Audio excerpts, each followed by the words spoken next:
Hello, everyone, and welcome back. I'm Rebecca Weber, and this is your AMAC podcast, Better for America. I'm here today with Andy Mangione, and we've got a wonderful guest with us right now. I'm talking about Charlie Kirk.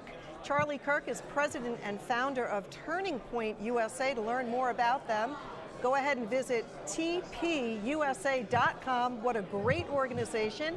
And Charlie Kirk also has his own podcast, the Charlie Kirk Podcast. Charlie, welcome. Honored to be here. Thank you guys so much. Really wonderful. Tell us a little bit about Turning Point USA. I understand you formed in 2012.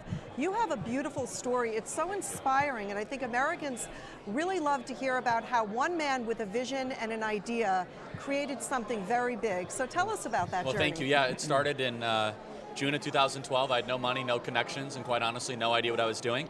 And it's grown just beautifully ever since. It'll be 10 years in June. It's hard to believe. We're on thousands of high school and college campuses across the country, well over 200 full-time people on our staff across the country, which is just amazing. And we're impacting millions and millions of people where it matters most. And so, it really is something that, we need to be able to be engaged in and involved in, which is how we pass down our values from one generation to the next.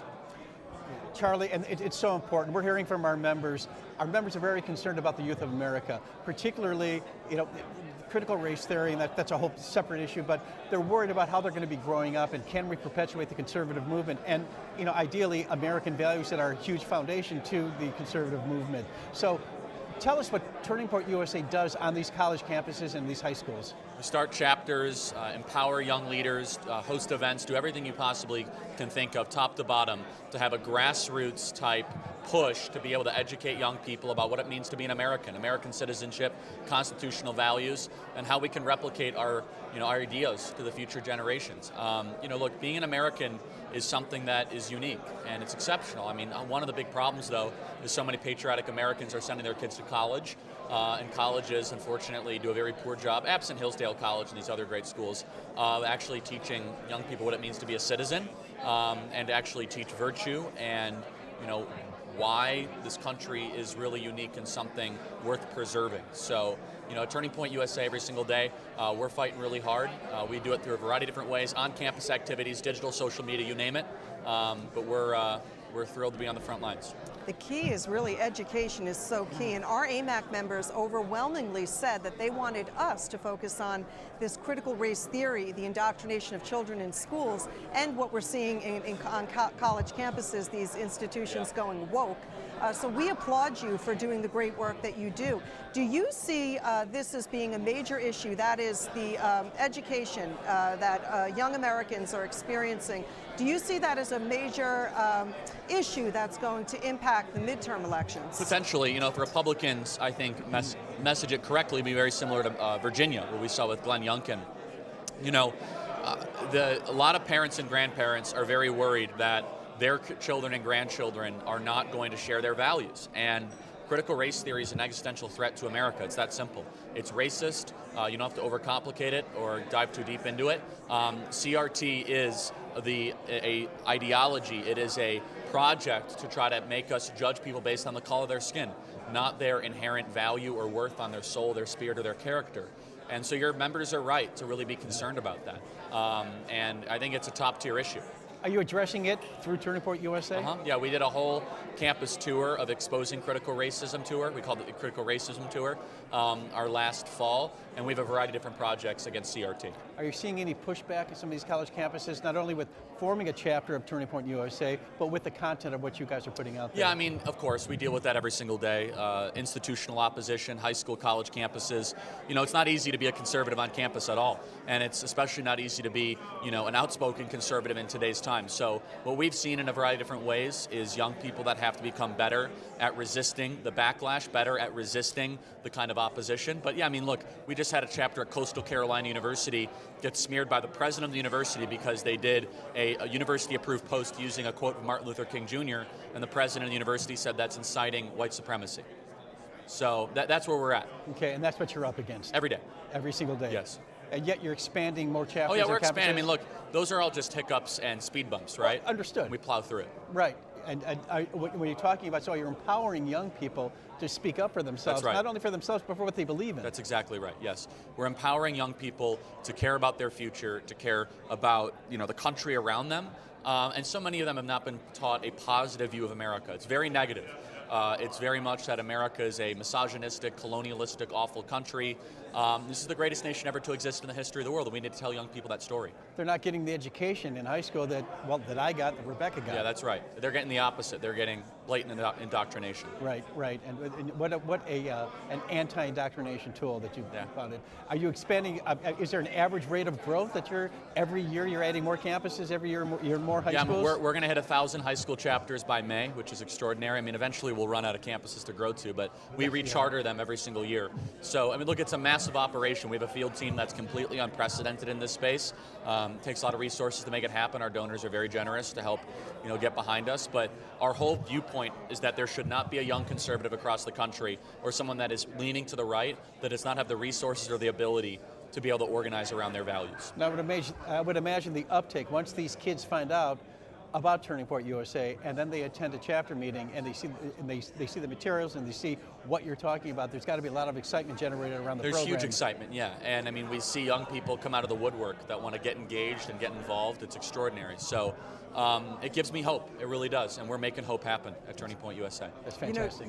You're really helping to shape the future leaders of America. And for that, we're so grateful. We think what you're doing is very honorable. How can people learn more and hear more from you? Because you are clearly a leader. You have an amazing track record of being a very effective speaker. Thank you. And so for people who love you and want to hear more about you, tell us about your podcast and your radio. Sure. So we do 3 hours of radio every single day across the country on over 130 radio stations, some of the biggest stations in the country, including WABC in New York. And we also convert that into podcasting. We do some unique podcast material as well. So you can check that out on the Charlie Kirk Show podcast if you check out Spotify or Apple Podcast. And then all of our social media feeds as well. So we keep busy. And then TPUSA.com for Turning Point USA related activity. I'm sure you have an opinion. We all woke up this morning to the news about the invasion of Ukraine by Russia. And it's been a hot topic, as we've been podcasting here on Broadcast Road, CPAC. I'd love to hear, your thoughts and, where we are today and where we should be. President Biden has yet to address the nation or the world outside of a canned statement. Yep. Yeah, look, I hate war. Everyone should hate war. I don't think this is our fight at all. I've said that clearly. It's 5,000 miles away. Our country's being invaded on a daily basis. I was in the Yuma sector of the southern border, and I saw cartels up on the hill tell illegals where to go, how to penetrate our southern border. Sure felt like an invasion when the cartels have drones telling people how to break into our country. That matters a lot more than what's happening in Ukraine. I'm not saying it doesn't matter. It's just low on the priority for me. Putin's a thug. He's a bully. The reason he's doing this is for 2 reasons. Number one, he knows Xi Jinping has his back. And we allowed that to happen. We should have done everything we possibly can to try to create acrimony between the two. That doesn't mean that Russia's wonderful, Russia's awful, okay? They're an enemy of the United States, but they could have been a convenient partner to crush the Chinese Communist Party, which is the greatest enemy against the American way of life, outside of the domestic wokeism that we're fighting. That's number one. Number two, it's energy. We destroyed our liquid natural gas exploration, and with it, you see the price of oil that's completely skyrocketing. So Putin knows that if he invades, actually the price of oil goes up. The entire Russian economy is based on a petro-based dollar. That's their whole economy. Under Donald Trump, oil was $20 to $25 to $30 a barrel. He wanted it low. He wanted it low for consumers. Now, there were some people that pushed back and said that was bad for American producers. I think an equilibrium could have been hit. But Vladimir Putin was not mobilizing troops because he could barely keep his economy alive with a low price of oil thanks to the hydraulic fracking, the expanding leases, Keystone XL pipeline. So Biden gets rid of the Keystone XL pipeline. He gets rid of expanded leases. He goes after fracking. He goes after oil and gas leases across the country. And this is the issue that we then have. So I don't want to see one American troop get involved in this. It's not our fight. Ukraine's an incredibly corrupt country. It's not a democracy. I feel sorry for them. I wish them the best. But in times like this, it's not our role. And I know that's hard for some people to stomach. We got to take care of our own people. I was in Yuma, and I met families whose daughters were raped by illegals that invaded our country. That is our obligation. When you have a crisis at home, fix it first, and then we can start worrying about the other problems around the world. But it's amazing? If we would have had America First energy policies, then none of that would have happened. So you'd actually take care of yourself. It actually solves problems around the world. Yeah, we're seeing that Biden's failure after failure is certainly giving away any leverage that we may have had in order to combat that. What do the young people in America think about what's happening with the Canadian convoy and the? Most of them, don't know about it. I'll be honest. Don't. Yeah. Okay. Are they just not paying attention, or Well, there's no media covering it. I mean, they don't watch Fox. Many of them. Right. Some of them watch Through Tucker. social media, even through these other social news channels. Well, like quote, unquote. young conservatives for sure, but like an average young person off the street has no idea what's happening idea. in Canada. Okay. And I'll be honest, my liberal relatives, they had no idea what was going on. One of them said, "Oh yeah, you mean the white supremacists that stormed the Capitol in Ottawa?" Oh. The media is such an enemy of the people. I got to tell you, it's so bad. So, but yeah, when they're presented with the information that what this really was, they're very much sympathetic, I think, with the complaints and the concerns of the truckers. And I said clearly, on my speech here that, why are we only talking about Vladimir Putin being an autocrat right now? Justin Trudeau's an autocrat. He declared martial law on his own citizens. That's not just a Western nation, that's our number one trading partner. Yeah. It's our number one trading partner, which is in some parts of Detroit and North Dakota. Canada's a suburb of America. Exactly. And we're acting as if this is perfectly okay. It's not. Right. You've made some really great points. I want to thank you so much for being with us Appreciate today, that. and we're excited to see what comes out in the future. Turning Point USA, folks should go ahead and see that website, tpausa.com. Charlie Kerr. Thank you guys so much. Thank you. You Keep guys up do the great great work. work. We love partnering with you. Thank you. Thank you. Great. We'll be back in just a few short moments with some amazing interviews with some more conservative thought leaders. We're streaming live. I'm Rebecca Weber here with Andy Mangione. This is your AMAC podcast, Better for America. Stay tuned, folks. We'll be back with you again in just a few short moments.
Hi everyone, welcome back. This is your AMAC podcast, Better for America. I'm Rebecca Weber, joined here today with Bobby Charles, our spokesman with AMAC, and we are so thrilled to be broadcasting live from CPAC in Orlando, Florida. Bobby, what a day. It has been unbelievable. I mean, the place is just filled with luminaries. So it sure is. And remarkable. boy, am I excited for our next guest. We have indeed. somebody very, very exciting with us. Jan Jekielek, and I hope I'm pronouncing that properly, a senior editor, contributor of Epoch Times. A lot of people say Epic Times, but the correct pronunciation is Epoch Times. And we absolutely love this organization. They do so much work getting the truth out in news. So let me just, if I may, open, Jan, by saying, while there's a lot of individual topics I would love to talk about, you all sort of, the Epoch Times sort of just hit the world like a firecracker, like a dynamite stick. And I will tell you, I get it at home as well as through my work with AMAC. I am intrigued at how you did what you did. Here's this extraordinary paper that an increasing number of Americans are reading all the time because it delivers the truth. It's conservative, it's straightforward, it's international, it's domestic. And I mean, I can't wait to read it because there are stories in it that don't appear anywhere else in any of the media.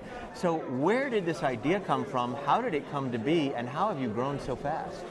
Well, okay, fantastic questions. I look forward to answering all of them. And you'll have to remind me if I don't answer all of them. But I know it's a pleasure to be here with you. I know, a number of our readers. I know our AMAC members as well. So it's great to be with you.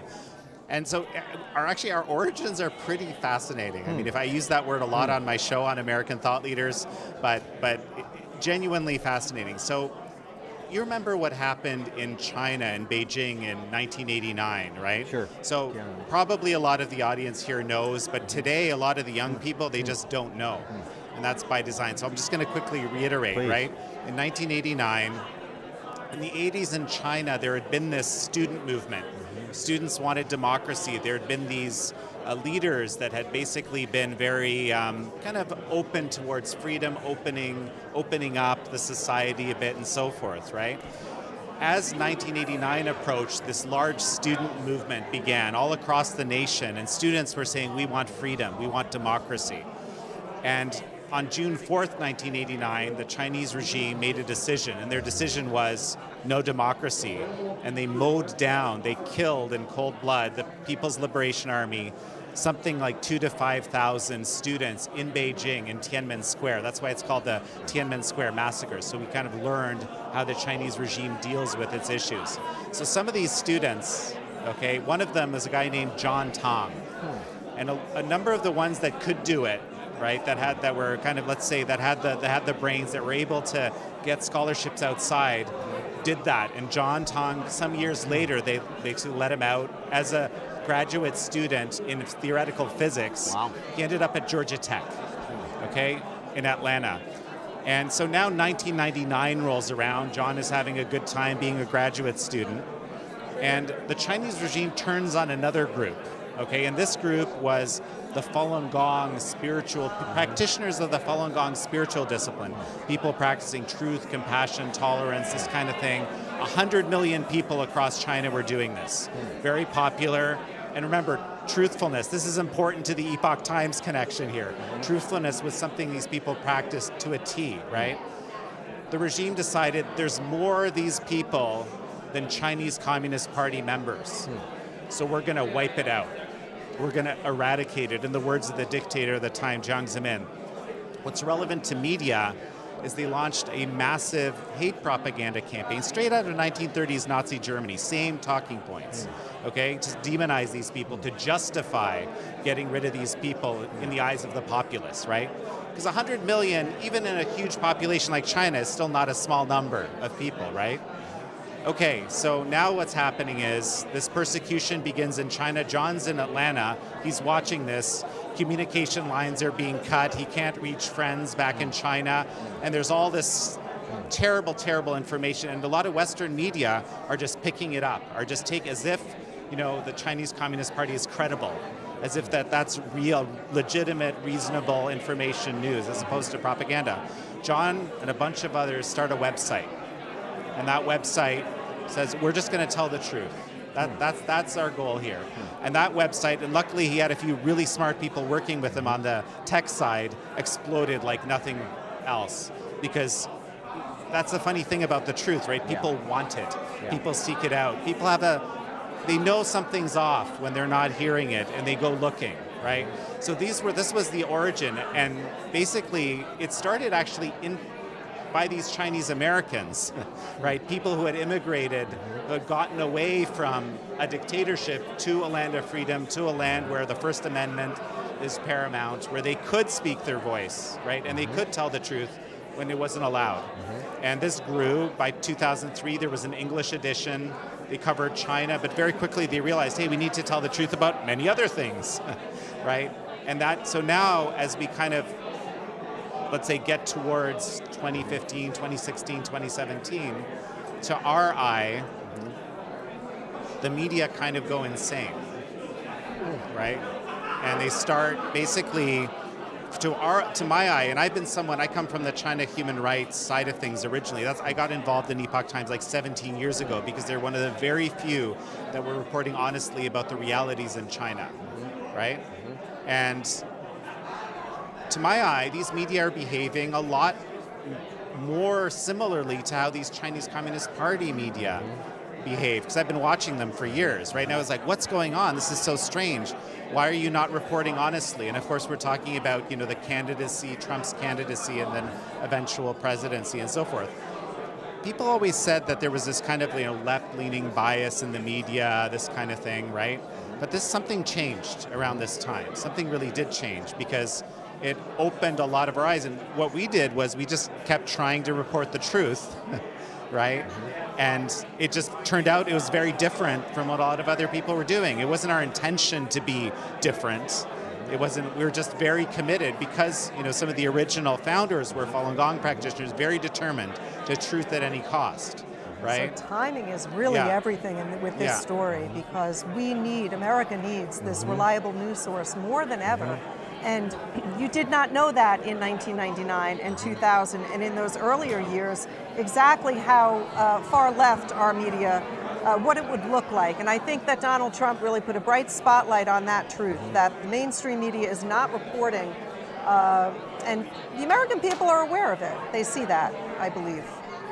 Well, and so it's fascinating. Also, you mentioned that we have a lot of conservative readership. We do, and our readership is actually quite broad. But it's a range of the people that are. For example, I'll give you the lab leak hypothesis, right?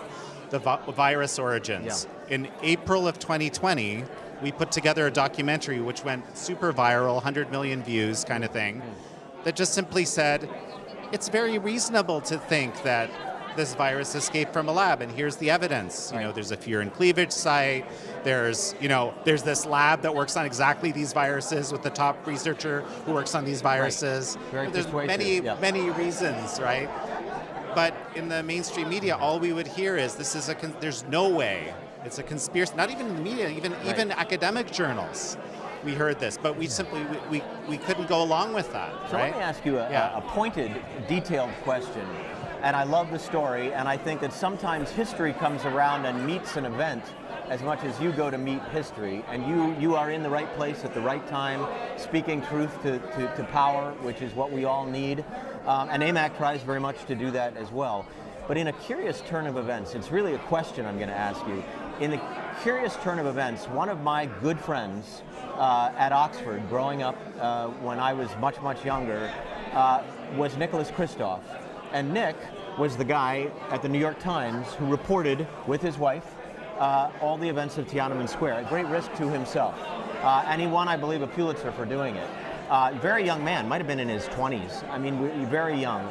Bottom line is, so my real question is, how is it that our media has changed from a time when someone like Nick Kristof at the New York Times was happy to report on this to now they're not? And do you think that big turn at the Trump, let's call it the Trump inflection point, was driven in part by Chinese influence in the United States?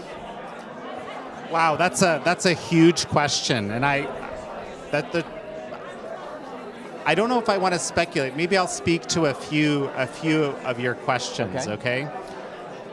first of all, I think President Trump has a pretty unique personality, and essentially when attacked, he fights back, right? And this is, I mean, in a way that few do, one might argue, right? And I think that this behavior, for lack of a better term, drove a lot of people a little bit crazy. This is my speculation, because there's this. I've had people on my show that talked about something called Trump derangement syndrome. Yes, right. Right. I mean, there are people that I knew, incredibly reasonable, rational people that would, completely that I would trust. Frankly, right. I think we all know them. That change. Yeah, that just right. wouldn't listen to reason. No explanation of policy. Whatever you think about his personality and so forth, we always say, well, what about this policy? Well, no, I don't want to hear it. It's all, very strange, right? And actually, recently, we've been hearing a bit about this idea of mass formation. You know what I'm talking about? Like, basically, sort of like a kind of a mass hypnosis that happens sometimes. Like, a large group of people starts believing something that is just simply can't be true on the face of it, but so are it's very very interesting committed. That you say that. Right. I'll just say an excellent point, because we've written about that actually in some of the AMAC publications, and there is a whole body of science that if everybody believes that your left elbow is going to itch, that for some stupid reason, 1 million people buy into this concept, right? There's nothing to it. And I think that when it comes to politics, the more you repeat an untruth, the more people begin to fall into what you just described. So I'm glad you're there stopping that. There's also this idea of kind of an echo chamber, right? And a number of people have written on this, and I think there's truth to it, that there's, the people that tend to be in the mainstream media tend to be educated in the same schools, in the same society. There's a lot more what's called desk reporting, as opposed to like going to quote unquote flyover country to do reporting. Like certainly in elections, I remember watching that, right? It was just very odd that there were a few reporters that were out there doing that, but what they were reporting was so dramatically different, right, than what was being reported from some of the mainstream. So it's just, there's been, journalism used to be like a blue-collar job, actually. Yeah, it was, Right? And well respected. Absolutely. And somehow it's turned into this kind of elite profession, right? Yeah. And it changed its character, and I think it created the opportunity for a bit of this echo chamber situation. So for us, we were always coming in from the outside, especially on the China topic, because see, very, very early on, right, you had something called the Kissinger Doctrine. Yes. Remember Henry Kissinger? Yes. The idea was, and I'm extrapolating here, but the idea was corporate America came to believe that they have to get in there no matter what.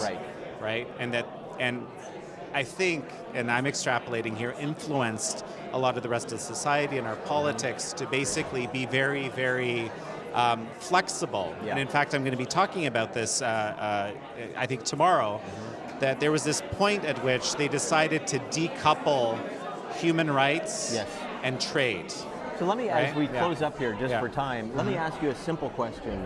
If you had something to tell the American people, which you do every day in the Epoch Times, but if you had something to tell us that would sort of put us on guard so that we would not be tricked by a lot of what goes out as news in the mainstream media, is there any guidance that, given the position you sit in, that you could give average Americans to keep them be critical thinkers?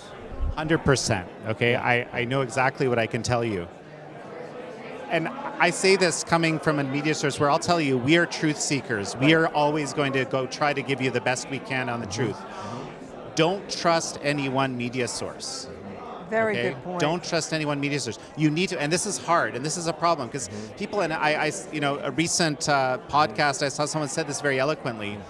We tend to, because we're busy people, we tend to outsource our ability, our inquiry to people we trust, and that's fair. So, that's why a lot of people come to us.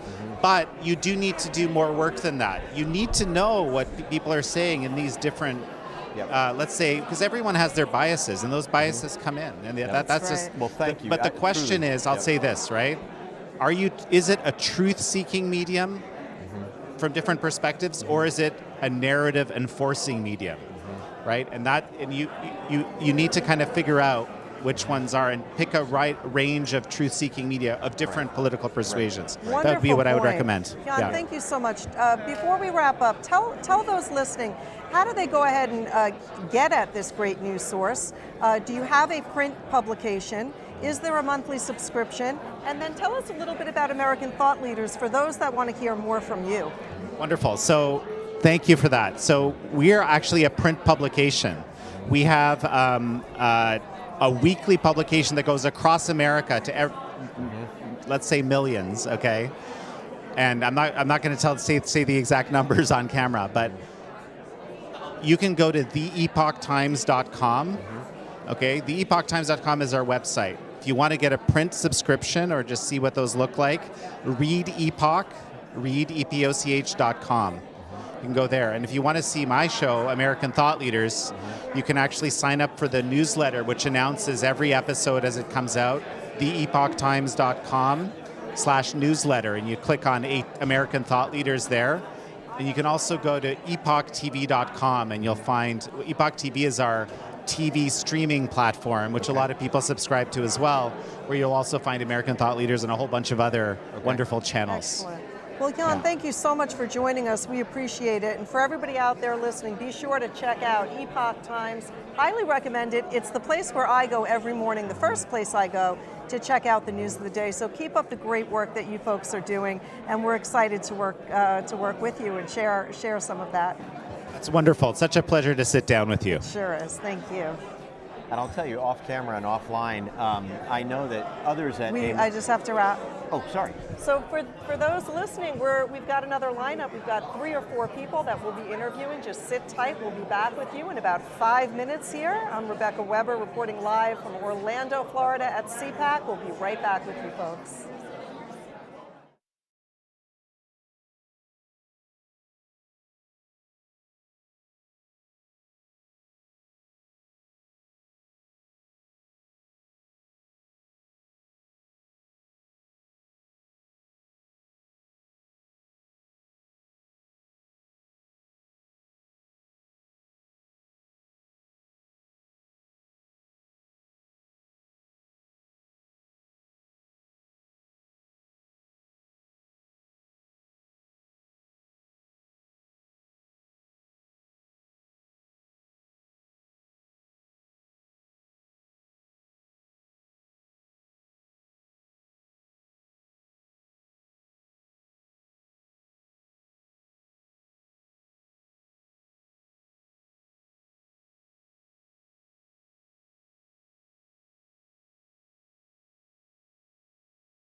Welcome back, everyone. I'm Rebecca Weber, and you're here. Joining me is Andy Mangione. We're here all day for you live from CPAC, Orlando, Florida. And I'm so excited to introduce to our listeners our next guest. We have Rogan Handley. Rogan, it's an honor to have you with us. I'm so excited to learn more about you. You are a conservative commentator, but formerly you are an entertainment lawyer, really in Hollywood or that area. Is that right? That's right, yeah. So I was a Hollywood film finance lawyer for about 6 years. I was practicing corporate law in the belly of the beast, as I say, and doing deals with, Ben Affleck, Matt Damon, Harvey Weinstein, before his arrest. Don't worry, he didn't try and pull any of that on me. Apparently wasn't his type. When President Trump got elected, I said, this guy needs as much help as he can get. And, I started to post on social media, and I thought, wow, I like these memes, like the little kind of the modern political cartoon. So I created an account called DC Draino, which stands for Draining the DC Swamp. And I eventually quit my entire legal career, moved to the free state of Florida, and now I post full-time for a living. And I've got a few million followers, and I've met President Trump, so it's a good good life, and I encourage other people to speak out against what I believe is a communist insurgency in our federal government. Rogan, you said it beautifully, because that is the truth. We need more conservative thought leaders like yourself that are unafraid to share the message of freedom and what makes this country so good. This morning we woke up, we turned on the news, and we see this Russian invasion in Ukraine. We do have domestic issues here in the United States that we ought to be real concerned about. Things like a wide open border, rising inflation, crime statistics across the country are worsening. But when we see what's happening in Ukraine, how concerned are you, and how concerned should average Americans be over what's happening right now in Ukraine? Well, I am very concerned, not only for the people of Ukraine, for the soldiers on both sides who are caught in this, what I consider to be a globalist distraction. So, people need to remember, they impeached President Trump over a phone call to Ukraine. And what was that phone call about? It was about investigating Biden family corruption with Burisma, with Biden withholding U.S. tax dollars as a loan to Ukraine unless they fired a prosecutor investigating his son. That is a piggy bank for the deep state, for the globalists in our government. And so it is, to me, no surprise that for the 4 years of Trump, even though they said President Trump was allies with Putin, he wasn't. He held them back. Putin respected him. But he invaded under Obama and Biden. Why? Because I believe there's a lot more going on in Ukraine than we're aware about. I think the details will come out eventually. Remember, we didn't know that Hunter Biden was working for Burisma Oil until later. So it's going to take some time for the details to come out. But I think, this is a very convenient distraction for Biden from his failed domestic policies. They're already trying to blame inflation, gas shortages, food shortages on Ukraine, trying to make Putin the boogeyman. But we know who the real boogeyman is, and that's Joe Biden. Got a quick, staying with the Ukraine situation, there are troops that have been sent there that are on the border, American troops, and they're saying right now, the administration is saying that there will be no military intervention on behalf of America. Do you necessarily believe that? Unfortunately, once bullets start flying and bombs start going off, everything becomes a lot more unpredictable. The fog of war, as they say. So I pray that no American sons or daughters are killed in the name of, distracting and protecting Biden family corruption in Ukraine. I think that Putin recognizes that Biden is weak. I mean, the guy can barely finish a sentence, never mind stand up to the world's most powerful authoritarian rulers. And so, I hope that American troops are not used in conflict. I don't think that NATO is as strong as it needs to be. They're not paying, a lot of the member countries aren't paying their dues. You remember President Trump said you got to pay 2% of your GDP. They were riding off American tax dollars for far too long. And so, this is a rapidly developing situation, but I hope that it comes to a peaceful resolution soon. Brogan, there are so many issues right here at home. We touched on them briefly. Specifically, our members, and we predicted, AMAC predicted that critical race theory, the teaching that children ought to be paying attention to the color of skin and not the content of character, moving away from a merit-based system to a system that essentially classifies you based on how you look. That was something that really upset our members. And our members, while most are over the age of 50, they said to us, we really want you, AMAC, to focus on this critical race theory, indoctrination of our children and grandchildren in our schools, and push back on that. We saw what happened in Virginia. Do you think that this issue will play a very big role in how people decide to vote at the ballot box in November? Oh yes, I think it's probably the most important, if not one of the top 3 most important issues to galvanize voters this fall, because even Virginia was an amazing turnout from the moms. There, we saw the dad get dragged out of that school board meeting and arrested. He was portrayed as a domestic terrorist, but he was crying out for help because his daughter was sexually assaulted in the bathrooms, and they were trying to cover it up. But it's all part of the woke CRT agenda that they say does not exist in schools, yet why are they opposing us trying to remove it from schools so much? So it's teaching kids to be racist. That's what it is. And if you look back at the true history of the Democrat Party, they are the party of slavery, they are the party of Jim Crow, and now they are the party of CRT. It is racism modernized. They try and make it make discrimination seem like progress, but it is regression. And so we just saw in San Francisco 3 school board members recalled by San Francisco locals with over 70% of the votes, because this, from nation coast to coast, is something that parents are rejecting on both sides of the aisle. So I applaud your members for speaking up, because they're absolutely right, and I hope that AMAC does some good work on their behalf. We're trying to, and we have their full support. We're a member-driven organization. And we poll them. We touch our members constantly, particularly in the AMAC Action. We're the advocacy affiliate of AMAC. We're constantly in touch with our members, and they set our legislative agenda. They told us to put CRT in our portfolio. Now, we're monitoring a lot of stuff here, but we seriously take their input, and we heed what they tell us to do. Now, keeping with the theme for the midterm elections, there's a lot. Obviously, we're at a very positive event here, even given this morning's news with regard to Russia and Ukraine. There's a lot of people here that feel that there's going to be a reckoning in November, and provided that the Republicans don't mess it up. How confident are you? Are you confident at all that there will be a reckoning, or there will be a reset, if you will?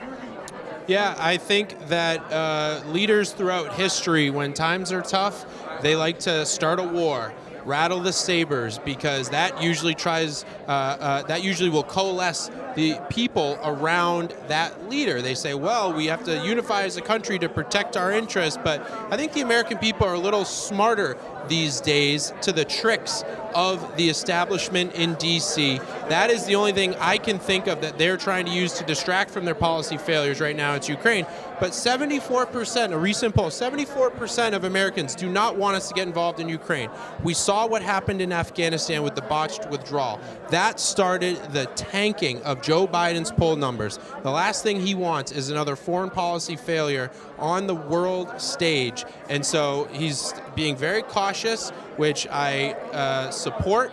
But again, this stuff can unravel. But if overall, I do think there is going to be a massive red wave. I think it's going to be a red tsunami, unlike anything we've seen in our lifetimes. And we will finally start holding these corrupt criminals accountable, starting with Dr. Fauci. We need investigations. We need to know the truth.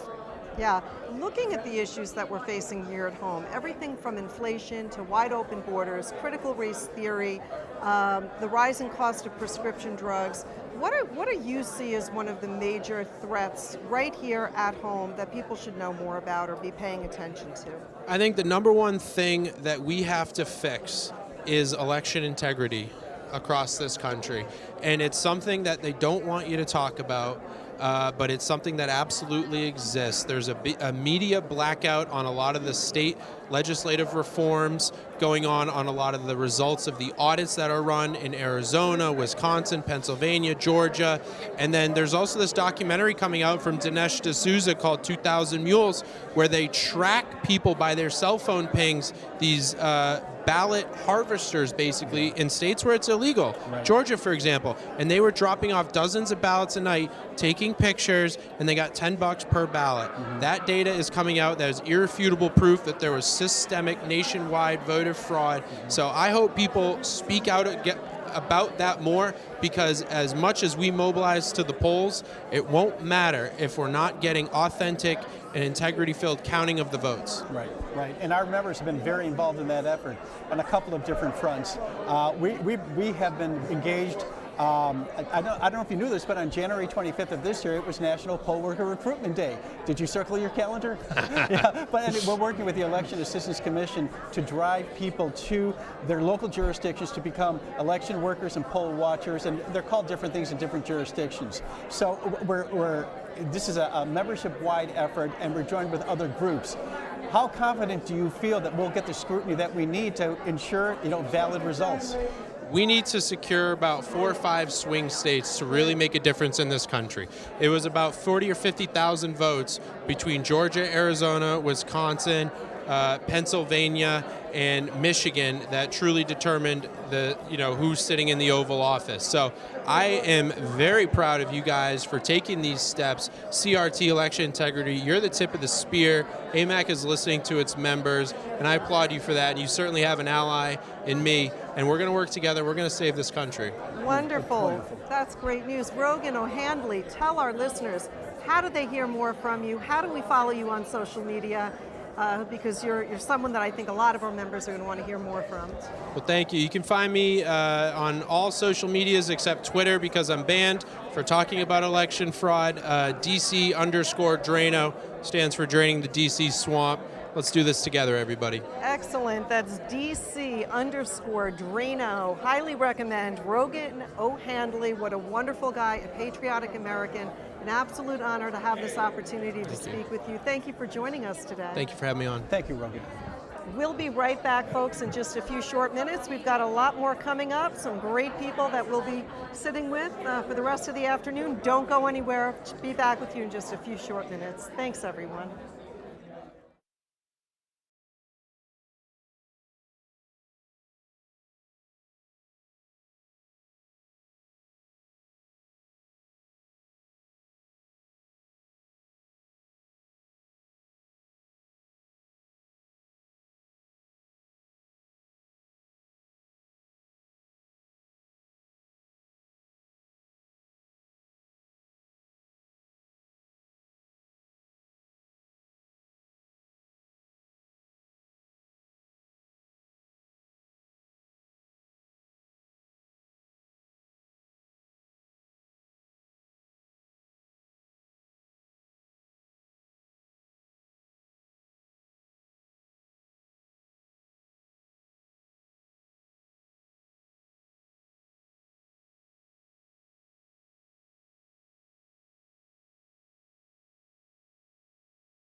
Hello, everyone, and welcome back. I'm Rebecca Weber here with Andy Mangione. This is AMAC, your podcast, Better for America. And we are so thrilled to have with us right now this wonderful, lovely lady, Stephanie Trussell, who is running for Lieutenant Governor in the great state of Illinois. It is a pleasure to have you with us. Oh, no, it's my pleasure to be here. Well, this is a beautiful story, and we were talking earlier, only in America can one set their mind or come up with an idea and actually achieve and accomplish. So tell us, what brought you to this great idea to say, I ought to run for Lieutenant Governor? Well, I have Tell to us mention, about your story. I have to mention my candidate is Darren Bailey. He is currently the front runner in the Republican primary. I am so thrilled that a mutual friend, which is a pastor, a gentleman that runs a policy organization, suggested that he interview me for Lieutenant Governor. I had just decided that I should run for state rep, and I was getting accustomed to that idea. And he calls me out of nowhere and says, you should be Lieutenant Governor. And I said something like, you got to be crazy. Are you painting in a non-ventilated room? How could I be Lieutenant Governor? And so I had the pleasure of meeting Darren and his wife. It was an amazing meeting. That was back in June. Had a second interview in August. They broke it down to 5 candidates. And then in November, they made me the offer for me to be their Lieutenant Governor running mate. It's just been an amazing ride. It's something that I have to confess, it's something I never dreamed of. I was on the radio for 7 years. I interviewed lots of candidates, lots of political people, but it never occurred to me that I should run for office, but this was all part of a greater plan because I love talking politics. People invite me to come talk about politics, so of course I love this, and more importantly, I love Illinois. It's a state where 114,000 people left last year. It's the place where their last kid graduates, they put out that Loss of population. Exactly, and you know what? I was born and raised in Chicago by a single mom.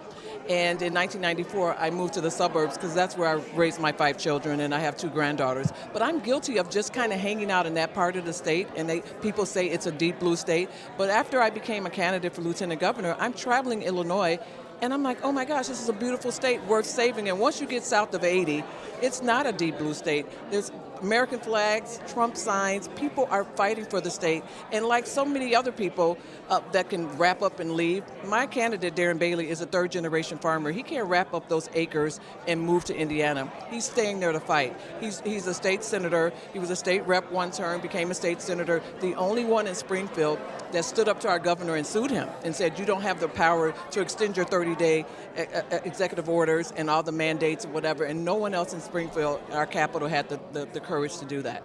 You mentioned that you're the front runners currently. When is the primary? The primary is June 28th. It used to be in February. The Democrats are in control. They moved it to June 28th.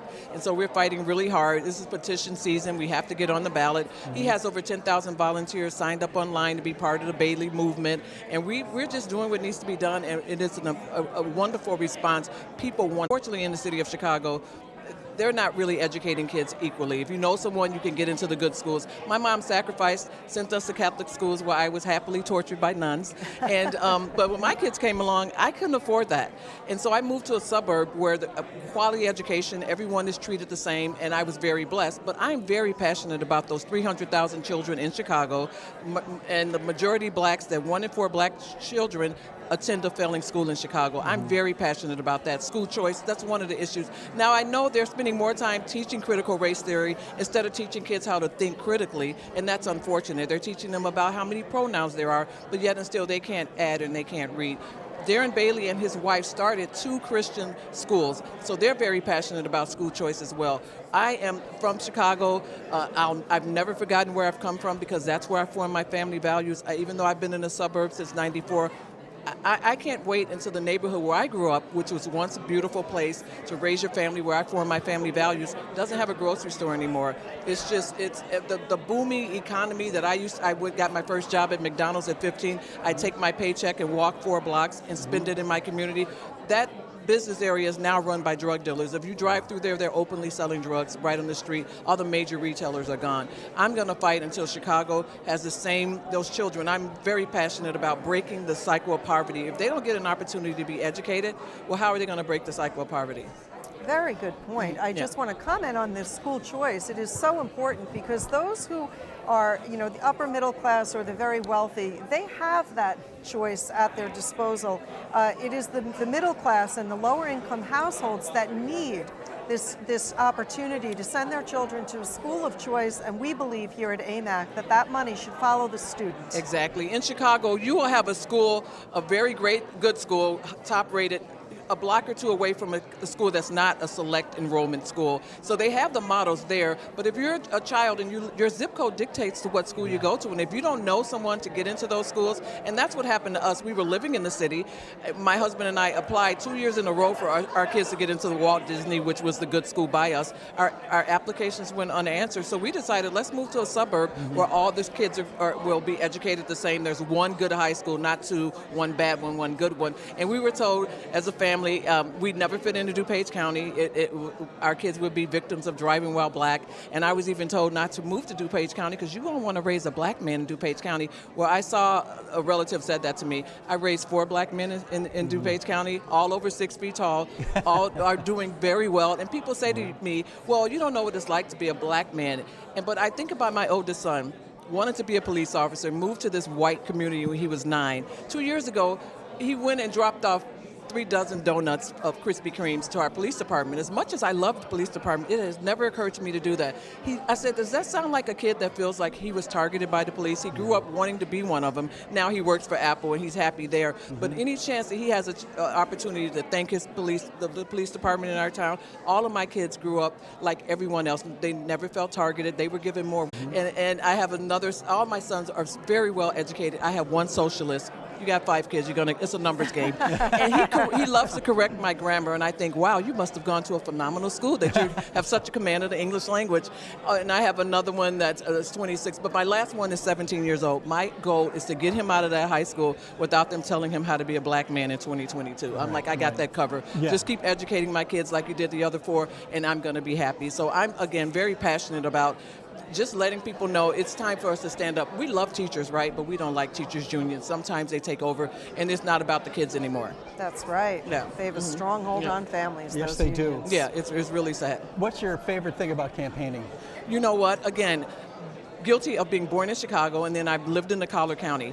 So I drive through Illinois on the way to vacation. I get gas in this little town, and I get back on. I've never spent time in my town. In my state. I am on a European tour of my state. I am loving it. I'm learning so much that we're the #1 producers of pumpkins. I didn't know that. Every time I get somewhere, they're happy to tell me all about their counties or what makes them unique. And every year we rent a vacation area in Michigan. I am determined this year we're going to rent something in Illinois. That we've got Great Lakes, phenomenal places. Why am I going to other places? Well, the last couple of years, unfortunately, our state was shut down. I didn't have a choice. But I am so excited about Illinois even more than I was originally. I didn't realize, I hold my chest out now, I'm proud. I'm like, this is a wonderful state worth fighting for. Why are we losing all of our good people to other states? 114,000 people fled last year. I'm going to stay here and fight. We want to make Illinois home again. Stephanie, election integrity is so important to AMAC members. It really is one of the major issues that we focused on in 2020, 2021, and even into 2022, working at the state level. How confident are you that the laws that are currently in place in Illinois are set up in such a way that will eliminate or reduce any type of voter fraud? Well, I'm not confident at all about the policies in Illinois, but what is very exciting right now, because of my experience being on the radio for 7 years, I know so many policy leaders and people in organization, and our campaign is working with a lot of these organizations that are focused on voter integrity. Did you know if you lived in certain counties and you sign up to be an election judge and you have an R by your name, they never call you for training? Yeah. I went to vote at my local polling place. There was one person watching the poll. She was a Democrat who was on the ballot. Yeah. So we're so excited, we're fired up. We're not looking back at 2020 trying to rehash that. We're looking forward to make sure our elections are free and fair. There's so many groups that are holding training. I see it on Facebook every day. Come out for the voter integrity training. Come out, be a poll watcher, show up. It's very important that we're there to make sure it doesn't happen again. And so I think even in a place like Illinois, people realize what's the point of recruiting good people to run for office if it's just going to be stolen from them? We need to make sure that those ballots and everything is like it should be, because Illinois is kind of famously known for maybe not having the most honest elections. It's kind of a joke, vote early, vote often, and how many dead people vote. There's one of my dear friends that runs a policy organization, and she has a group called let them rest in peace. In other words, they've already died. They shouldn't be voting. You know, let's get them off the rolls. And so I'm inspired by what happened in 2020. It made a lot of people realize we can't take this for granted. Excellent. It's fabulous. Yeah. So you're heading into the not home stretch. No, we're to March. You still got a few months June 28th, right. to campaign. And you have momentum. It sounds Oh like my you have gosh! momentum. You know what? Darren Bailey and his wife Cindy have started a movement. Before I joined the campaign, I watched them crisscross across the state, thinking, "What kind of vitamins are these people on?" They never stop. But I realized every time you get to a stop and you get a hug and somebody whisper that they're praying for you, and it fills you right back up and you're ready to go back out there. Fills the tank. Oh my goodness! And it's just it's so amazing. We launched in December in my little town at a coffee shop. I got on a bus and did a 12-stop tour across my state to introduce me, and it was amazing. I felt like the Queen of England for 3 days. I walk into a little diner and everybody would stand up. Of course, at the end of that, I went home and there were dishes and I had to pick up dog poop. But, you know, I am having so much fun. He has a 20-stop tour planned in the first week of March. I have one planned the third week, just working the entire state. But, you know, people say, well, how can a Southern farmer that with a funny accent win the collar counties? How can he convince people in Chicago to vote for him? After traveling my state, I realized they all talk like that. We're the ones up north that talk funny. But he has a message that will resonate with everybody. The people in Chicago are sick of the double gas taxes. They're sick of the fact that their property taxes are so high that even if they pay off their mortgage, they can't afford to pay the taxes. And so he has a message that resonates with so many people. He's a man of faith, and he's not afraid to show that, which is amazing. And we need somebody with core values, with a North Star, and we know what they're basing it on. And so I am inspired by he and his wife and them selecting me, and it's an honor that I don't want to waste, and I'm having so much fun, and I've got so much energy. And it's just happened at a time in my life. I was that football, volleyball, basketball mom driving around, and now my kids are gone except one, and he's not involved in sports, so I have a lot of time to dedicate to the campaign, and I'm trying to outwork them because they're everywhere, and I just try to keep up with them. I'm having fun. You said that there's a great message associated with your campaign. If you could crystallize that and share that with our members, especially our members who live in Illinois, and can you give a nice, concise version of that message? Well, of course, Darren Bailey is about the police. He's about defending the police, not defunding the police. We have a problem in Chicago with a lot of states are battling with their major cities, having an issue with kind of slap on the wrist, letting these bad guys go. He's going to support the policemen in every way we can. He's not about mandates. Unfortunately, we've been shut down. One of the states, only ones in our area that have been shut down with masks. Day one, all that goes away. He's not about making you get a vaccine. It's up to you. If you want to wear a mask, you want to get vaccine, that's fine. He's also about opening up our economy in our state. So many things have been shut down as a result of the policies of our current governor. That's very important to him. And obviously, he's going to work hard. As I said before, he and I are so committed to making sure kids have an opportunity to get the quality education that they need. And again, my tagline is that we're going to make Illinois home again, so people don't feel like I have to leave because I can't afford to live here. He's a great guy, and again, once people get an opportunity, there's almost no way you won't get an opportunity to meet him. It's 102 counties, and he's covering 102 of them right along with me. Stephanie Trussell, what an honor to have you. Thank you for joining us, and for all of you listening, Stephanie Trussell, great gal running for lieutenant governor in the great state of Illinois. What a nice opportunity to get to know you better, and thank you for joining us. Oh, it's been my pleasure. Thank you both. You're welcome. Thank you, folks. We're going to be right back with you in just a few short moments. We've got a lineup of more guests joining Andy and Rebecca here at your AMAC podcast, Better for America. Don't go anywhere, folks. We'll be right back.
Hello, everyone. Welcome back. I'm Rebecca Weber. This is your AMAC podcast, Better for America.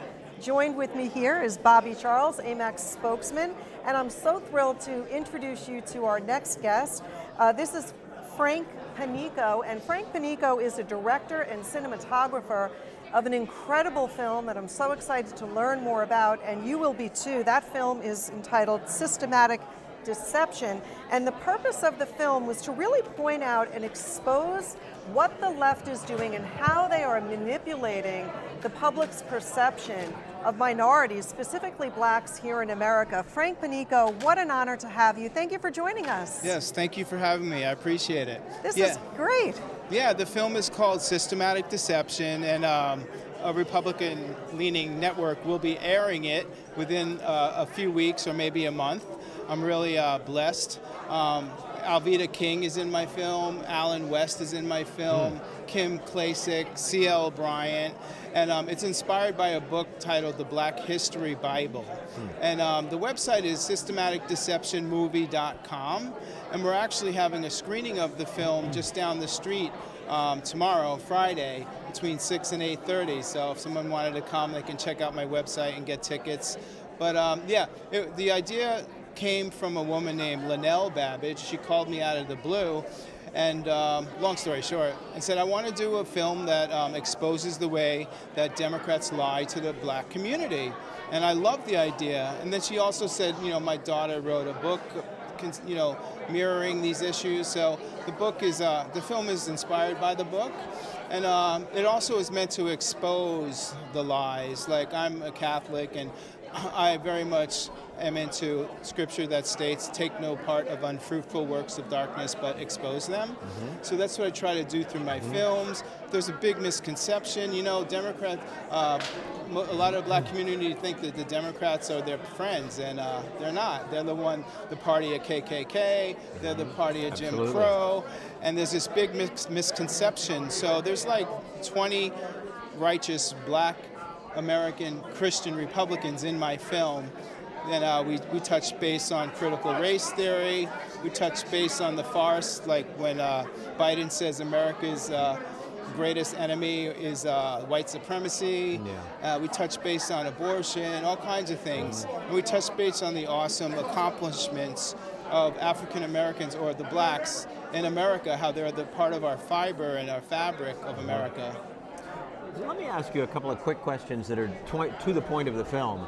Yeah, I have always wondered to myself, and I have talked with governors and former governors about why the Republican Party cannot galvanize more of the black community, since, if you think about it for a moment, they tend to be church-going, in many cases pro-life, in many cases very strongly pro-family. A lot of them come from a family of, typically you're working. I come from a family where I had a single mother with 4 kids. You're working hard every day of the week to make ends meet. That to me is such a fundamentally, family, hard work, faith. That's a fundamentally Republican kind of way, or at least conservative way to look at the world. Why is it that in a nutshell, how did we miss that boat? Yes, they can do a much better job. Thank God President Trump did a pretty good job pulling people over. But I agree with you 100%. Willie Montague in our film says, you know why they're having issues is because the Republicans didn't reach out to the black community. They need to reach out more. They shouldn't just wait for the blacks to come to them. They need to reach out to the community. Absolutely. It's fascinating that you say that, because many years ago worked for Ronald Reagan, and one of the most remarkable things about him is he was unafraid to go into communities that that he thought people would say, that's an entirely Democrat-dominated community. Why would you go there? And he said, well, you got to start conversion somewhere, right? You got to start the process. And Trump really had a lot of guts when he kind of just said, what do you got to lose? That's right. It's true. Because in my film, it brings all that out. Like, we've been voting Democrat, the black people say, we've been voting Democrat for decades. What has it gotten us? Nothing. We're just complaining and everything's worse and worse. Just for once, try something different. It's a really good point. Let me ask you, in today's climate with censorship and the conservative voice being quieted by media and major media outlets, how difficult was it for you to assemble such an amazing cast Was it an easy task to find the right people? And how do you expect to promote this film? Yes, well, like I said, I'm Catholic and I believe in God, Jesus, and the Holy Spirit. And honestly, this film is like a gift from God to me. And I always say it, if anything good comes from this film, all the glory to God. So I reached out to the people and they asked a few questions and said, sure, I'll do the interview, and I just kind of went for it. And I found all these amazing people, Lisa Babbage helped me a lot because we went to the Faith and Freedom event and she rounded up like 11 people. And I had one room, and they just kept coming in, boom, boom, boom. So she grabbed like half the interviewing. So, like I said, God really Divine helps intervention me. is what it sounds like to me. And then I'm promoting, just self-promoting, and like I said, it's going to be airing on Newsmax, and just self-promoting. And also, we're going to be using the film as a weapon to win Republican votes. Like, I'm looking to have film screening fundraiser events for like righteous Republican candidates. You have a film screening, you raise some money, let them talk before the event. So I'm trying to use my film and utilize it as a tool, because I know it can. I mean, if you see the film, hopefully you will soon, it just goes for the jugular of the Democratic Party, and rightfully so. Yep. And it could be a huge weapon. My hope is it just is a grassroots movement where one person sees it, more people see it, and you have little gatherings and plays in church, and just it's just a really great weapon that God gave me to use against evil. Yeah. The Democrats are for abortion, The Democrats they're not for unity. They're playing the race card. Yeah. That is not good. That is evil. And I call there's it a out. lot. You're absolutely right, and I'll tell you, AMAC has spoken out in favor of racial equality, but more to the point, individuality, so that people can be their own destiny. And the Democratic Party, you think about it for a minute, what you say, we've written about this too, extraordinary history. It's not the Republican Party that promoted racism and resisted the civil rights movement and all that. I mean, it was Lyndon Johnson. It was a lot of the folks that people go, no, he was a hero. No, he wasn't really a hero. And then you flip it on its head, and I wonder, how do we, in Virginia, they just had a lieutenant governor who is a black female. Amazing, by the way, very creative woman. The other day she didn't have her gavel, so she took off her stiletto. Yeah, and hammered, and you think, that's the American, Yes. Isn't that America? I right? love her, Winsome Sears. Right. Yeah. So the question is, how do we create more of that candidate? How do those that are true blue Americans, whether you're Democrat or Republican, how do you create the enthusiasm for individuality instead of dependence? Yes, it's kind of difficult to say. I can just say all the examples that the Democrats do are just terrible or just bad. It's just, right, LBJ. Yeah. I have him in my film, I have audio of him saying the N-word. He's like, these damn N-words in Texas, da-da-da. I mean, he was a friggin' racist. Well, and he's the one, if I remember correctly, who said once the Civil Rights Bill was signed, we've basically got them locked in as our constituents because they're dependent on... I know it was either welfare legislation or the Civil Rights Act. See, he, as many Democrats, he's a racist. He's the one that started the welfare system to get blacks to depend on them. And C.L. Bryant says it best. They're like, they came in and were playing daddy, and since they didn't want another daddy in the house, so they kicked it out. So like government came in and they started making people dependent on them. And it's easy to take free things. I'm not blaming the black community. I might for a while till I wake up and I start saying, well, I kind of feel like a loser, But they try to just have them dependent on the government, and they succeeded for a long time. Well, and the irony is LBJ looks like a small spender by comparison to the current leftist, everything's an excuse to give away money. I wanted to just touch on one other thing. You've created 9 films. And the one before this one you were just mentioning earlier was on pro-life and your feelings about that. What animated that film? And maybe that's another film worth bringing out. Yeah, it is. It's called Leaders for Life, and Sam and Kevin Sorbo are in that film, and they executive produced this film, Systematic Deception. And basically, before I do a film, I kind of ask God, like, what, would you be happy with the message I'm conveying? And obviously, a movie that's going to stop babies from being killed, I'm Right. sure God would approve of that. Right. You know what I mean? So, like, I just examined myself. Yeah. And, you know, I don't want to sound preachy, but I'm trying to spread the word of God through film. I'm trying to bring people over to Jesus and more peace and harmony. And in my film, it comes out, too. The more we expel God, the closer we come to our demise. And the more we welcome him back into America, the better things get. So that's all wrapped up in my, I'm a screenwriter, but I never sold anything. So about 10 years ago, I said, well, let me just start doing films. And I did my first one. And when you look back on your first film or your first piece of work, it's kind of like crap, you know? But you get better Sure. and better and You learn. better and better. So I'm at a point where God is just blessing me. Well, Yeah. Frank, I think you said something very important, and it is what resonates well with AMAC members, and that is that we recognize that our freedoms come from God, and that we have government to protect us and to protect our freedoms, not to control us and tell us how to live our life. And that is probably one of the greatest differences between those extreme left progressives and the conservatives in America who love the values that make our nation great, including sanctity of life, as an example, from conception to natural death, and other issues like the ability to persevere and achieve the American dream, to set your mind to something and actually accomplish it. So the work that you're doing is so appreciated. With over 2 million AMAC members, we're going to see if we can't get Frank's film on our website, giving easy access to anyone who wants to access that movie. The movie is called Systematic Deception, so I want you to keep your eyes and ears out for that. Check out Newsmax in about 30 days. Frank, you said that film I would will say be ready? within a week, and if you don't mind, I'll just say the website Please one more do time. it, yes. Yeah, it's systematic. I'm pushing, plugging. Just kidding.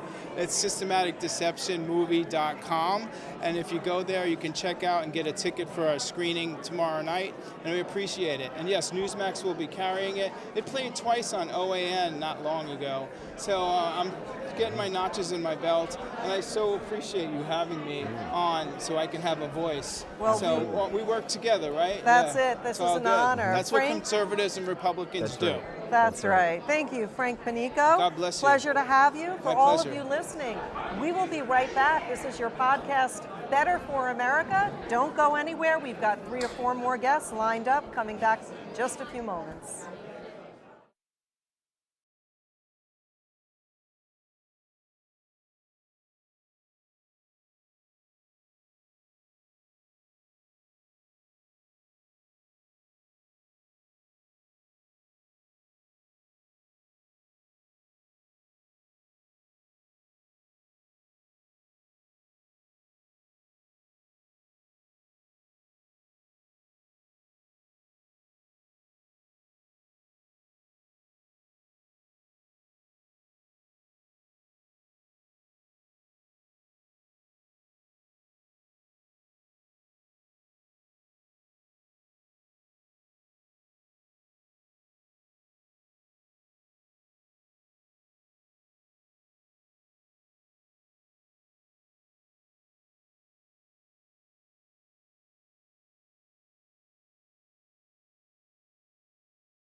Hello, everyone. Welcome back. We're right here. I'm joined with Bobby Charles. I'm Rebecca Weber, and this is your AMAC podcast, Better for America. Folks, I am so happy to introduce our next guest. His name is John Schnatter, and John Schnatter is also known as Papa John, the founder of Papa John's Pizza across America. John, thank you for joining us. Thank you, Rebecca. Thank you, Robert. Thanks for having me. Now, you have just an incredible story, and you are what I call a man of courage with a strong backbone and a really bright mind. And that is because when you saw that things were not looking right, for example, people kneeling and not standing for our great flag, that struck a nerve, and that bothered you, did it not? Tell us your story. What happened to bring you into this conservative movement? You're a great thought leader. A lot of people are listening to what you have to say. Well, my personal opinion on whether you should stand for the flag or not is my personal view. I didn't express my personal view in this situation. I said this matter needs to be resolved to the owners' and players' satisfaction. The press ran with it and said I was degrading to the players for kneeling and I was taking the side of the owners. Completely untrue. And that's the problem you have with mass media, mainstream media, is they run with a false narrative. So if you don't have a good PR team behind you, journalism and integrity of journalism today in America is at an all-time low, and you've got to get the word out if they put out a false narrative. To your original question, if you see evil and you don't do something about evil, you're evil. That takes courage, that takes a backbone. But there's just too many things in our society, in our world today, that are just not right. They're not good for your humanity. They're not good for our kids. They're not good for our grandkids. And we all have to stand up as an adult, as an Americans, and start doing the right thing. So tell us a little bit, bring us back to your the history of Papa John's Pizza. This is a pizza that we love. AMAC members enjoy great discounts when buying from Papa John's. But as a businessman, tell us that story. How did you form that enterprise? My mom and my grandfather instilled a work ethic that if you work hard and save, you can get ahead. So we were always taught to work, save. If you want a bicycle, work and save. If you want a motorcycle, work and save. And then I made pizzas in high school, fell in love with making pizzas, made pizzas in college, loved making pizzas. And then I was thrown in a bankrupt bar at 20 years old, and I had to learn how to run a business. So here I am. I have a good work ethic. I have a good value system. And I love making pizzas, and I was good at running a business. So it was just kind of one of those things where all the stars were aligned, it came together, and we were able to pull it off. We started with $1,600 worth of used restaurant equipment, and I just looked up the value of the company today was right at $4 billion. Wow. So it's been a good ride. And the nice thing about creating $4 billion worth of wealth is you can make a lot of people super wealthy. I think we've created thousands of millionaires out of a simple entrepreneurial dream of a broom closet in the back of my daddy's tavern. Oh. You know, what's amazing about the story you just told is it's not only the American dream, but by doing what you did, you have given the American dream life for all those people, never mind all the people that like the pizza. So as I listened to what you kind of went through, it got sort of smeared in the way that you had been discussing the importance of resolving the issue tied to kneeling at NFL games and beyond. Do you think our First Amendment and our free speech is under fire? I mean, a lot of people would say the American dream in some ways is under fire. Do you think that it's something where we ought to be a little more attentive to getting it fixed? Well, if they take away our freedom of speech, they take away the truth. Right. And if they take away the truth, they take away our power.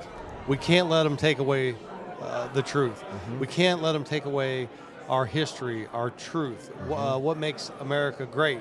And we have to fight for that for our kids and grandkids. But you got to understand, I was, what's Barbara Mandrell, I was country when country wasn't cool. I was cancel culture. Yeah. I think we were the genesis. We were one of the first before anybody even knew what cancel culture was. So look at the dynamics of the situation. We're extremely wealthy. We have money. Right. We have notoriety. We have extreme influence. We're in people's homes, for goodness sake, every week. Right. And it's the American dream. Yeah. If you're going to cancel somebody out, who's your first target? Papa John, the American dream. How did you weather that storm? Because a lot of people have been under attack. People have been canceled. People have been threatened, and people have reacted in a multitude of different ways. Some people give up and say, you know what, it's not worth it. Others say, no, I'm going to push back even harder. How did you handle that kind of criticism, and what is your attitude towards that decision that you made then? How does that impact today? My mom, the truth. You know, I mean, I knew what I said. I didn't say what they said I said. Right. And I'm the luckiest guy in the world because we found out a year later they had a tape. They taped themselves. Wow. They actually left the mic on and taped themselves. So we have them guilty. They're guilty as charged. What they did won't stand in the light of day. But my mom was so hard on me. I mean, she was tough, but she loved me. And man, if you weren't honest, my God, the wrath of God was going to come down on you. Yeah. And I lost her a couple years back. But when this first went down, I said, Mama, I didn't say that. And she just was so solid that you got to stand up and you can't let them do this to you. You Right. can't let them kill you and be a walking dead man. Right. And the truth is on your side. And fortunately, before she passed, we got the tape. So she knew that I didn't say it. She knew, but even before she had the tape, again, she would not usually give me the benefit of the doubt. She'd always assume that John was a little bit of a stinker and that John, but in this case, she just did not like what they did to me. And my mom, I've never saw my mom lie or cheat. I never saw anything that was less than total dignity or total integrity. And I think it was that strength from her and the strength of just telling myself, you know, because I used to lay in bed and just almost cry myself to sleep going, how did this happen? How do they take something? I treat everybody with respect and kindness and dignity. How did they do this? And I knew what I said, and I knew sooner or later the truth would come out, and I just hung on to it. So you asked a question just now, but you answered it from the point of view of what you knew. Why and how do you think they do this? They literally take conservatives and those who believe in the principles and those who believe in the Constitution, and they turn them upside down and inside out. How and why do they do that? Why would you take a guy that did it by the book, Right. did it the hard way, did it the long way, built 5,000 stores, Right. probably paying, as a system, $400 million a year in taxes, makes thousands and thousands of millionaires, donates $90 million to his local community in charity givings. Why would you take that guy down? And the answer is, because they're scared of me. They think I'm running for office. You know, they think, well, as many people know Papa John as they know Donald Trump, and probably more people like Papa John than Donald Trump. Donald Trump can get elected. Papa John, they think I'm running for office, which in the near term I have no goal or idea of running for office. I mean, we have Donald Trump, we have Donald Trump Jr., DeSantis. I mean, we have, you know, all the young lady from South Dakota, Norm. I mean, we just have an all-star group of great Republican leaders, so there's no reason for me to step in. Let's get behind them and support it. So I have no short-term goal of running for public office, but we were down the other booth. They heard people in Kentucky, which is a liberal state, so it's broke. You know, it's going backwards, of course, you know, and bad policies, terrible governor, terrible mayor in Louisville. Downtown's burned down. It's just, they made a mess of a great state with great resources. And they heard I was here, and they go, is he running for governor? Oh, that's you amazing. know, so I can have a lot of fun with the knuckleheads at the Courier Journal and the local newscasters who are lefties that, you know, they want to, you know, oh my gosh, you know, by the way, Kentucky needs Papa John to run for governor, but we don't have any plans for that right now. We need to get Matt Bevin back in. Yeah. So What an you were, irony. Yeah, go yeah, ahead. I'm sorry. They essentially saw you, perceived you perhaps as a threat, and saw you perhaps as an easy target or someone to label and to attack, and made your life difficult, perhaps. But when you look at what you've been through and where you are today, are you glad that this all unfolded? I think glad would be over exaggeration. You know, you kind of got to play the next play. You are where you are.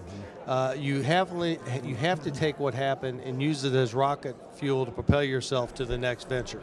So you've got to turn this into energy. You've got to turn this into goodness, for sure. But remember, my board of directors of Papa John's knew that I was set up. We can prove they're set up, and they still went along with it. So I was in enemy lines. I was behind enemy lines when I thought I was in friendly territory. So they hired the CEO, Steve Ritchie, and Mark Shapiro, hired an agency, laundry service, paid them $5 million to try to harass me and agitate me and to get me to say something, taped it, leaked a false version of the tape, and the board of directors of Papa John's went along with it. Wow. That's how bad. Company was making $200 million a year in EBITDA.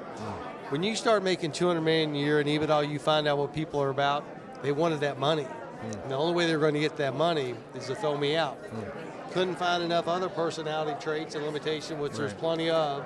So what they do? Pay me as a racist, and it stuck, and the mainstream media ran with it. You know, I think in many ways it illustrates, doesn't it, that fear is a very powerful thing. People cave. People cave to money and they cave to fear. Do you think it's kind of ironic? I mean, they not only now are talking about you as governor, but here you are at CPAC making a huge impact on people. They might have lit the fuse on that rocket fuel. Oh, if you're a board of director of Papa John, and you know you co-conspired with an agency which it's Casey Washington's agency, Laundry Service. He's on a plane with Epstein and Clinton.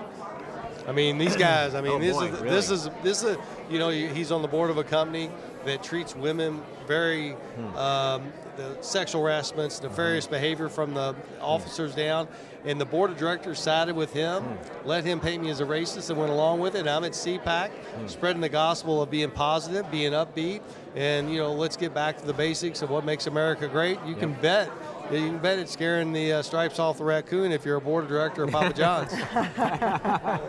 Well, I love that attitude, and I also think you are living the living embodiment of the American dream. I mean, you really, everything you've done, and the way that you're even here. I mean, it takes courage to just, you know, be here. You've got a lot of things that you've done in your past, but if you had any advice for the average American to face down fears and speak their mind and kind of confront those lies that get told about them, what would you tell them? Well, always speak the truth. Always do it with class and dignity. Yep. Don't ever be disrespectful. When you're poor, stay gracious and humble. And when you're rich, stay humble and gracious. Just always understand that we're all in this together. Right. That, okay, John's got problems. John's got to deal with this race thing. But you all have things you deal with. Right. We all have kids. We all have families. We're all in this together. And yeah, my problems are magnified. You know, it's out in the press, and whatever happens. But we all deal with the same issues. And I think, you know, I don't like anti-Fauci. I like pro, you know, doing the right thing. I like pro-truth. I like pro-humanity.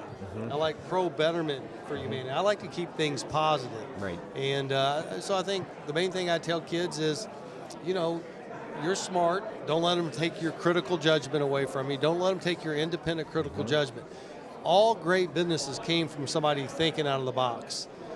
A different idea, a different way, a better way of doing something. That's not going along with a certain mindset or ideology. So when you rob kids of their independent critical judgment, you're destroying future entrepreneurs. That's the last thing we need.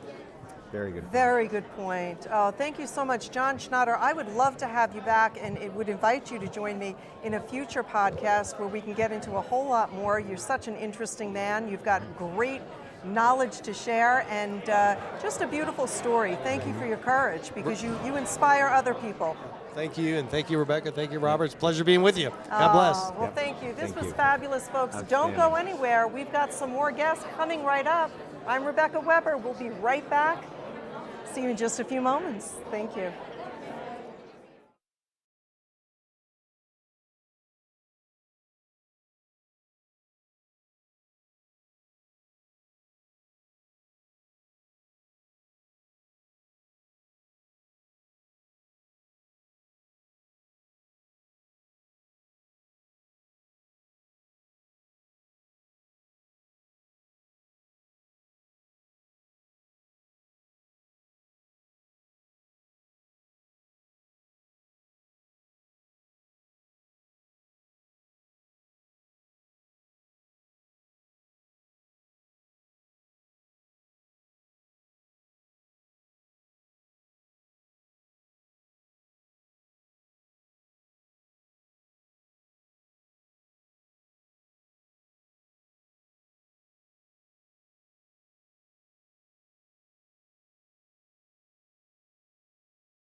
think I'm going to leave these on.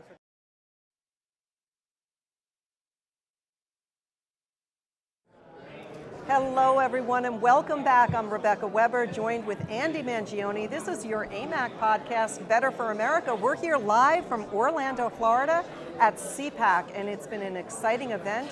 Folks, I'm so excited to introduce our next guest. This gentleman is a friend of AMAC's. His name, John Fredericks. He's the host of the John Fredericks Radio Network and also has his own show, Outside the Beltway, a fantastic show. John, thank you so much for joining us. I'm an FOA, friend of AMAC. Friend yes, of AMAC, right. That's wonderful. Got to have an acronym today. Great to be here. Have you ever seen, I've been coming to CPAC since I'm 17, I'm 63. A lot of years. Missed a couple intermittently. I've never seen a crowd like this before. It's amazing. Biggest one ever. It really is. It's amazing. It's like people are really waking up. They're waking up in America and they're recognizing that there's a lot of work that needs to be done in order to preserve the values that make this nation so great. One of the reasons why AMAC was founded. And John, you do such great work. It's important today, especially more than ever. Mainstream media is quieting the conservative voice. And we see it's harder and harder to get our message across. But you, sir, you do a fine job. You interview many, many people, and you've got some great opinions and facts that you share. Tell us a little bit about your program and how people can plug in and listen. I'm going to do that in a minute, but I'm going to start with AMAC. All right. If you don't mind. Sure. Because one of the things that we've been saying now for almost a year and a half is that we almost have to have an alternative economy in the nation. Because I'm done giving my money to woke companies that are giving money and resources to destroy the values and destroy the nation for my grandchildren. Why would I contribute to that? So whether it's the bank where I put my funds, whether it's the mortgage that I go to the mortgage broker, or whether it's my organization that's going to support me as I turn 64 in a week and become a senior, like, why would I give a dime of my money to AARP, which is basically supporting every left-wing woke organization out there, which is part of destroying the fabric of the nation and turning us into some communist crap hole, which is basically what they're doing. And then, let me just go off on AARP. They fleece the insurance system by basically charging that you get the supplemental fee where the bridge between Medicare, right? You guys are over the same thing. Well, they overcharge on that. They've got that regulated because they're in bed with the lobbyists. I think it's a complete ripoff, and they've been doing it for years and getting away with it. That's why AMAC is such a great alternative to that. So I'm such a believer in what you guys are doing. Look, I'm turning 64 in a week and a half. So I'm going to be 65. Why would I give a dime to AARP? Join AMAC. Well, thank you, and we appreciate that. A lot of people were not aware that that other organization had an agenda that simply does not align with their values. Yeah, it's a communist agenda. They've got some. I can say it. You can't. They've got some views that our members are very smart. They see right through it. And what's interesting, John, is that our members care so deeply about issues like election integrity, critical race theory, and the stopping of this terrible teaching, the brainwashing of our children in school systems. They care very much that we've got wide open borders. I want to turn the question to you. What do you see as one of the greatest domestic threats that we face here in America today? Well, there's two. Open borders on the southern border of the United States where thousands of illegals are pouring in a day, up to 7,000 a day. We don't know where they're going. This is part of the Obama-Biden original plan to transform America. But it's worse than that. The open borders unholy alliance between Republicans and the Chamber of Commerce crowd that wants cheap labor and Wall Street and Democrats that want cheap votes has been going on for 30 years. It's an unholy alliance. That's why it's never been reported. It never got stopped. You had one guy that ran for president and said, whoa, we got to stop this, right? We got to build a wall. This can't continue.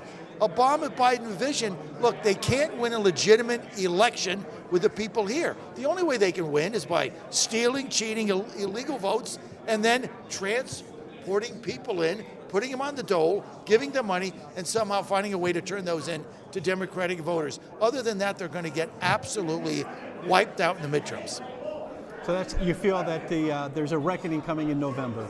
A red tsunami that is going to be a seismic shift. I think we're going to win 80 seats, nothing like you've ever seen. We're going to win another 7 governorships. We're going to win state houses all over the place. And look, it's not even an ideological battle now. Mm-hmm. The shattering of the Democratic Party is upon us because of one thing, quality of life. Mm-hmm.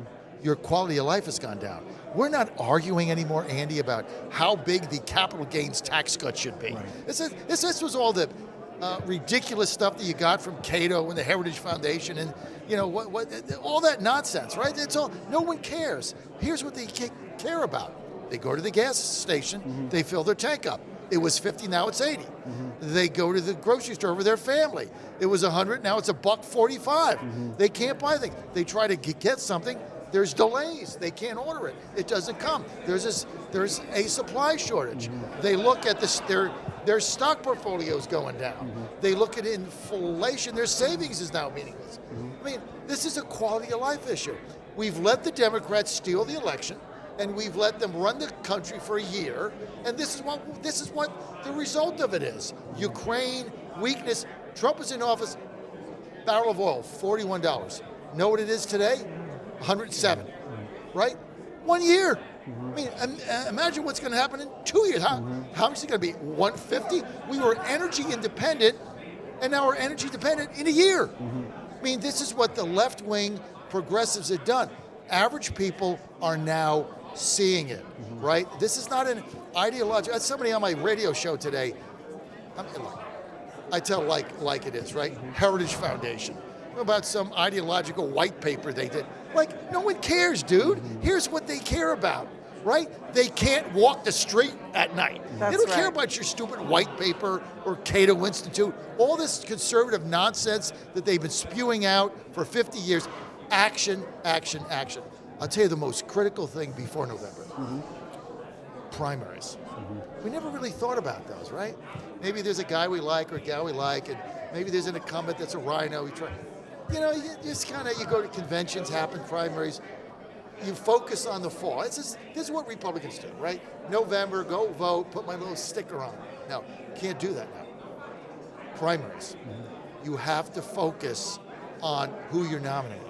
Because if you win 80 seats, Rebecca and Andy, and you nominate, and 40 of those are feckless, whino, weak-kneed Republicans that don't want to do anything, that want to play ball with AARP, right?